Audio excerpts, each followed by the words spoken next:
Welcome back, folks, to part 2 of unit, or chapter 7, I guess, from our textbook. Today we're just going to talk about congruence in general. Our essential question is, how can I find missing measurements between two figures using congruence? The very first thing that we should talk about today is something called corresponding parts. All right, so corresponding, you've definitely heard that term when we were talking about angles before. This is where we're looking at angles on two different lines that were parallel, but they were in similar positions. Not exactly the same exact spot, but in similar positions, just on two different parallel lines. Similar idea here. Corresponding parts of two-dimensional figures is where we will have the sides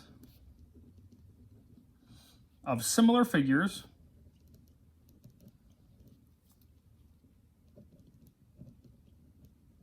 that match up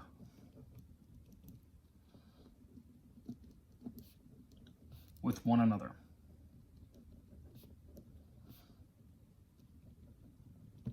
All right, so what that means is I will have, let's say I have a triangle. All right, we'll call this triangle A, B, C. All right, and then I have another triangle. Orientation of it has changed. It's not looking the same direction. We'll call this one D, E, F. All right, and then I'm going to throw some angle arcs on here. An angle arc is where we would show that if we have a single arc, that means that these two angle measures are the same. If we have a double arc, that shows that these two angles are the same.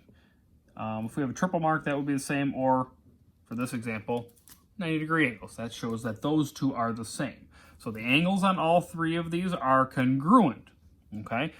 Just because the angles are congruent doesn't mean the figures are necessarily congruent. They might just be something else that we haven't learned yet, all right? So I need a little bit more information here. And what I can do is I can use something called tick marks. Tick marks indicate that these sides are the same. So single mark, that means DF and AC are the same. Double mark, they're the same. Triple mark, those are the same. All right. So there's a couple of ways that I can tell and write down that this triangle is congruent to this triangle. All right. The very first way is I just write that in. Triangle ABC is congruent, and that's the little sign for congruent. Congruent to triangle, and I want to go in the same order since I went A, B, C. Now this time I should go D, E, F. All right. So that's one way, just by naming the triangles in general. A second way is based on its sides. So we got a decent amount of sides here. I can say side AB. And I put that line over because that tells me line segment. Not the end of the world if you don't have that. AB is congruent. Well, AB, that's the triple, so DE is the other triple. Or we could say B to C, side BC. That's congruent too, so 90 to double, so 90 to double. EF. And then the last one, we want to go with our longest side, our single tick mark, or our hypotenuse, since this is a right triangle. I would say AC is congruent to DF. All right, so we can base it on the triangle, we can base it on the sides, and then lastly, we can base it on the angles. All right. A, it's the first angle we'll start with. So angle A, that is congruent in a similar position to D. All right, so make sure you have like the little points, the angle marks there. That's important.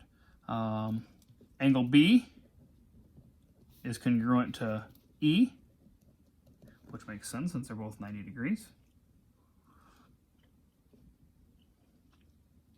And then angle C is congruent to angle F. All right, so those are our three ways. But the other question that asked us today was, how can I find missing measurements? So we're able to figure out the corresponding parts and see what's matching up with what. But another important part to our lesson here is, all right, we got to figure out what are the lengths of our sides and how can I find the lengths of a missing side. So, all right, so let's look at these two triangles. Let's say the base length of this triangle, CB, is 3. The height of this one over here is D of DE is 4. And then that diagonal length of DF is X plus 1. So obviously, we're going to have to try to figure out what X is. So I can apply the information that I have over here and transfer it over here. So I see that this is 3. So that's 3. I want to figure out what X is, but I can't do that yet because I don't know what the length of all the way across is from here to here. So I can kind of transfer this information over here this way. That's 4. This is 4. That I don't know. What I do know is how to use the Pythagorean theorem to figure out the longest side of a right triangle. 3 squared plus 4 squared is c squared, as a reminder. So this example, I have to use some past knowledge. The homework, not so much. 3 squared is 9, 4 squared is 16, equals c squared. 9 and 16 is 25, equals c squared. Take the square root of both sides, and c is 5. So this length, if I go back up to my triangles here, this length right here is 5. But they're asking what X is.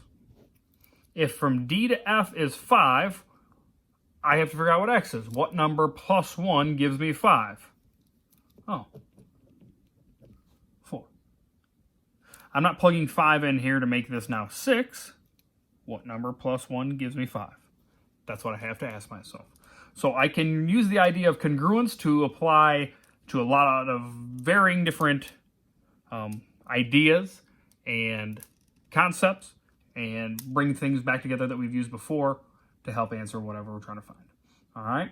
Our movie quote for our lesson today, just a bit outside. He tried the corner and missed. All right. There is a slideshow that you can kind of look through to look at some congruent figures out in the architectural world. Kind of cool stuff. So look for that. And then there will be page 500 and in your textbook. Hopefully you have that with you. Page 525, I believe, is what I'm looking at here. Yes, it is. Page 525. If you do not have your textbook, don't worry. I'll have a screenshot of page 525 for you on the Google Classroom. All right. If you have questions, you know where to find me.